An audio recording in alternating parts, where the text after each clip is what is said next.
Live, Don, Gino. And now back to your hosts, Don Getling and Gino Franti. As you just heard, reach out to us for advice. You can do that in a multitude of ways. You can do that at donandgino.com. That's what I like to call the hub. At the hub, you can reach our Facebook page, our YouTube channel, and also our email address, donandgino@gmail.com. We keep it pretty simple. Everything's Don and Gino, and as Don and I usually like to discuss, it took us a couple of years to beat out all the Don and Gino pizza places on Google, but we've got the angle on them now. Finally did it. Yeah, and if you don't recognize that voice, that's because today, instead of having Don sitting next to me, I have Daniel Hunt with Cherry Creek Mortgage. How you doing, bud? I'm good. Having a good time. Yeah, it's kind of nice having Dan here. Dan's always just so calm, cool, and collected, and I know that's how you're with your clients, Dan. I know that you're calm. You give them all the options possible, and you've got a really great. I want to say that you deal with financial planning, so to speak, right? You've got some financial planning partners. Right. Yeah. What I try to do is just give my clients information. I mean, information is key. If you lay everything out in front of them, and they know exactly what they're getting into, it's a fantastic thing, because once they show up at the closing table, it's exactly how it was from day one. And people are impressed by it, and people like that. They don't want to have any surprises, which is you know as well as I do, a lot of lenders don't do that. Yeah, what a concept. One of our mottos here at Cherry Creek Mortgage is to have no surprises at the closing table. And a lot of times it would seem as though every lender would do that, but it just takes that extra level of due diligence, as Dan mentioned, to make sure that everybody understands the product they're getting into appropriately, understands, one of the common things is that people say, 10% down, 5% down, 20% down. They don't take closing costs into consideration. Right. We have the ability to give lender credits to offset some of those closing costs. There's a lot of elements to a mortgage, and it's our job, Dan, to break that down for people, and I know you do a great job of that, giving them information so they can make the right decision. That's right. Thank you. So earlier today, we have PJ Harrigan joining us with Radiant Guarantee, and I just said something that reminded me that we were talking about information and options, and that's kind of what I think is the missing link in your business, is people don't realize they have options. They have options, and what we were talking about before was the option to actually get rid of MI. Yes. And that is by far the number one question that I get, if I'm at a party, you're in the MI business. How do I get rid of my MI? Well, I'd hope you say call Don and Gino to refinance. or Dan. Yeah. Dan's next to me today. Right. And first and foremost, that people don't understand is that we are governed by a law called the Homeowner Protection Act that very clearly states how we drop MI for the consumer. And that is, if a loan amortizes, so pays off over time to an 80% loan to value, the consumer can call their servicer, and that's the key, is calling the servicer, and request that the MI be dropped, and they will do it. We, though, if the loan amortizes to 78% without the consumer calling and asking for it, we drop it automatically. So do you have to get an appraisal, or is it based on the original amount? It's based on the original amount and how they've paid down their mortgage, so it has to naturally amortize to that. So how long does that typically, if I just make my payment, $2,000 a month, how long does that typically take? Oh my God. It depends That's on a stumper. It depends on the interest rate, well, Dan. I think it's roughly 6 years, right? It's depending on your LTV, it could be anywhere from that's true. 6 to 11 years. Yeah, I was going to say probably on average about 8. 8's the number I usually use. It usually takes about 8 years. So if you think about that, if you're paying monthly mortgage insurance for 8 years, it could be quite expensive. So there's probably a couple other different ways to go about that. And I think the most traditional model is, and you hit the nail on the head, naturally amortizes. That's what most people leave out of the conversation. So if your loan officer says, and you'll get rid of it when you reach 80%, remember, naturally amortizes. Yeah, I got a call this week from someone saying, hey, I did this loan for my buddy. He wants, he's had a lot of appreciation, and how does he get rid of it? Well, first of all, you have to call the servicer, and whoever services that loan, be it a bank or whomever, is going to have their own rules. And typically what their rule says, the MI has to be on for at least 2 years. And now they'll make exceptions for that if you've put a big chunk of money down to pay it down to 80%, or if you can document that you've done repairs or a remodel that now brings the LTV to 80%, but you have to be able to document like receipts and show, okay, I bought this stove, I paid this contractor, what have you.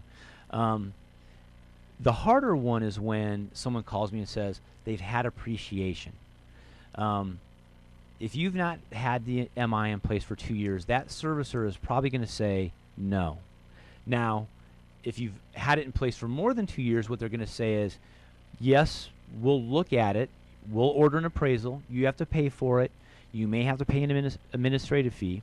But they are going to order an appraisal to prove that that value is below 80%. So I'll speak to that for a second, PJ, and that's PJ Harrigan with Radian Guarantee discussing the benefits, costs, and differences between different mortgage insurance products. You mentioned the servicer a multitude of times. Some people may not realize that whoever sends them their bill is providing a service for the ultimate investor of the loan. The ultimate investor of the loan may be Fannie or Freddie or B of A or HSBC. It could be anybody, but there's a servicer, the person that sends you the bill. And the reason the servicer doesn't ever want to get rid of mortgage insurance, let's just talk about the elephant in the room, is why would a company want to make a loan unprotected when it's currently protected? The common misconception is that the MI wants to keep collecting the $200. No, the MI company wants to be off the hook for the 25 to 30%. Yeah, exactly right. We want off the hook. Yeah. But the servicer wants it because it protects them as much as it does the ultimate investor, because it covers, that's how they get paid their costs if they have to foreclose or if they have to do repairs or what have you. So they want to make sure that protection is in place until there's adequate equity to protect them and the ultimate investor. Well, yeah, speaking to that, I think that what you were saying about earlier, you have to be in it a minimum of 2 years. Mm-hmm. Let's say you're in it for 6 years. That is still a lot less than lifetime. Exactly. You're paying 1.35% monthly on an FHA for the life of the loan. Yeah. That's a lot of money. Yeah, in fact, most of the refinances that I'm looking at today, right, because rates have crept up a little bit, there's two kinds of refinances I'm looking at today, and one of them is getting out of FHA mortgages, right? We did a lot of FHA mortgages in the last 4 or 5 years because it was the best tool to utilize at the time. So right now is a great opportunity to get rid of not only FHA mortgage insurance, but out of conventional mortgage insurance as well, because you may have the rapid appreciation in the last 12 months, so you don't quite qualify to get rid of it naturally, and you want to take advantage of today's recently lower interest rates compared to 6 months or even 8 months ago. So it's a really interesting time to evaluate whether you should continue to pay mortgage insurance or see if a refinance is warranted. And in that case, you just have to do the cost-benefit analysis of what's better for me in the long run, because doing the refinance might be the best way to get that MI off, and definitely on an FHA loan. Yeah, and that's one of the things that we look at, Dan, with, again, as you mentioned earlier with Mortgage Coach. That's where we break it down based on your timeline. It's all about timelines when it comes to getting rid of mortgage insurance. And maybe you can speak to that. Why would someone choose single as opposed to monthly? What kind of borrower would like to have a single premium as a monthly premium? Singles tend to be used by borrowers who have more equity, they have cash, and they know they're going to be in their property a long time. They tend to look at just the bottom line, and singles are the most pure cost effective. It's the cheapest way to do it. Because your payment is less. Your payment is less. So You're exactly right. Yeah, let me jump in on that, guys, because ultimately, and I think Dan, you're probably alluding to this as well, another person that might want to get into a single is someone who doesn't have quite the monthly cash flow to afford a higher payment, but they have a little cash in their hand. So what it allows us to do is it allows you to qualify for more with a lower monthly payment, or qualify for the same payment ultimately, but not paying it in mortgage insurance, but paying it in interest, which might even give you a tax benefit.